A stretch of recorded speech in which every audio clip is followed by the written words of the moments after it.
Bonjour, nous voici à la troisième partie de notre présentation de notre système d'information de gestion de logement AGL. Donc, dans cette troisième partie, nous allons voir l'interface d'utilisation du DAF. Ici, le DAF, c'est l'utilisateur avec pouvoir, c'est celui qui a une vue sur toute l'application. Donc, le DAF a une interface d'authentification, une interface d'utilisation qui diffère de celle de l'accueil et du service commercial. Donc,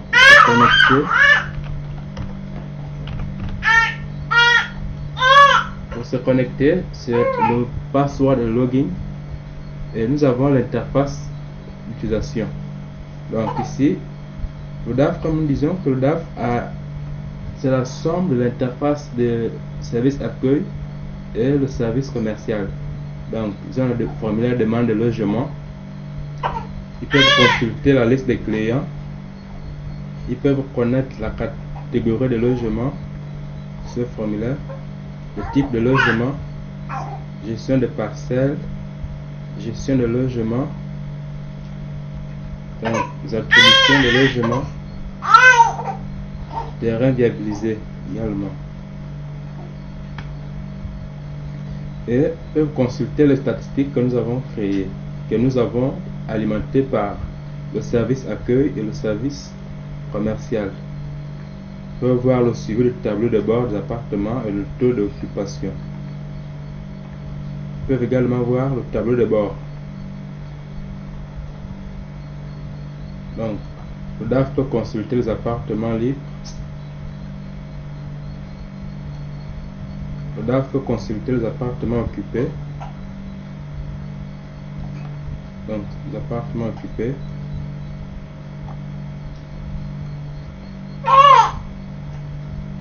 Le DAF peut consulter le plan d'attribution. Elle peut savoir le planning, donc la liste d'attribution entre deux dates du 1er au 2. Consulte. Elle peut également imprimer. Donc, la gestion financière, elle peut également faire la gestion financière d'un client, donc par catégorie de logement. Il suffit de prendre une catégorie, donc le cas de Lydia, le mois d'avril, faire un versement.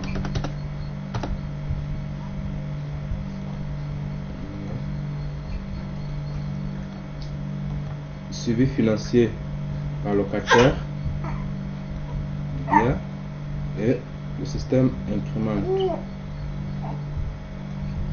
Elle peut également consulter le tableau financier. Donc ce tableau financier résume l'ensemble de toutes les informations que nous avons eues en entrée en sortie de tous les clients. Donc on peut consulter ce tableau.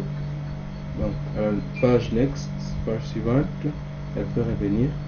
Elle peut chercher le suivi, l'état de suivi du client Mouélé Lydia. Mouélé. Donc voici Mouélé Lydia. Donc elle a fait un dépôt en janvier, un dépôt en février, en mars et en avril. Donc ce qui fait un total de dépôt de 1 400 000.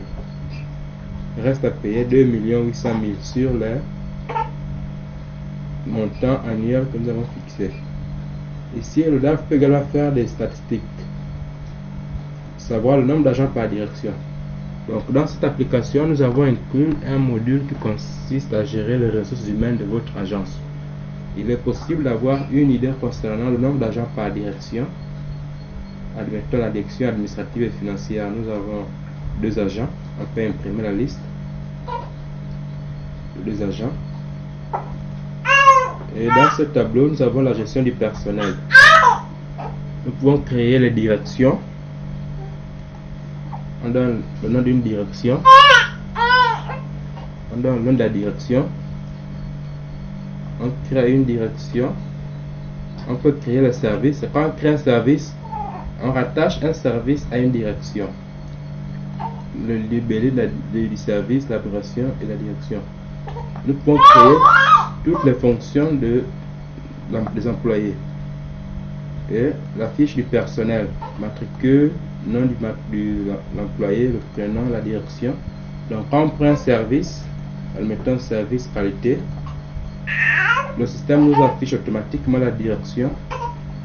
Et ici, le DAF peut également gérer les utilisateurs qui peuvent se connecter à l'application. Donc ici, nous avons la liste de tous nos utilisateurs qui peuvent se connecter. Donc voici en gros l'interface d'authentification service actif.